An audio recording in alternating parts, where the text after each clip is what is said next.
1/2 kilo பச்சரிசியை கல் மண் இல்லாமல் சுத்தம் பண்ணி துணியால் நல்லா தொடச்சி ரைஸ் மில்லில் கொடுத்து மாவை அரைச்சி வாங்கிக்கோங்க. அடுத்து ஒரு பெரிய பாத்திரத்தில் வெல்லத்தை துருவி வச்சுக்கோங்க. அதில் 1/2 கிளாஸ் தண்ணி சேர்த்து 10 நிமிஷம் ஊற விடுங்க.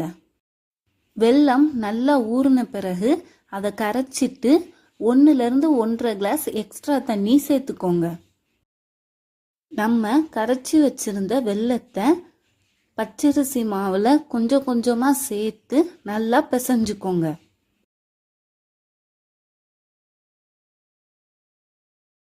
நம்ம வெல்லம் தண்ணி சேர்க்கறதுக்கு முன்னாடியே ஏலக்காய் பொடியை ஆட் பண்ணியிருக்கணும். அப்போ மறந்துட்டோம். இப்போது 1 டீஸ்பூன் ஏலக்காய் பொடியை சேர்த்து நல்லா மிக்ஸ் பண்ணிக்கோங்க.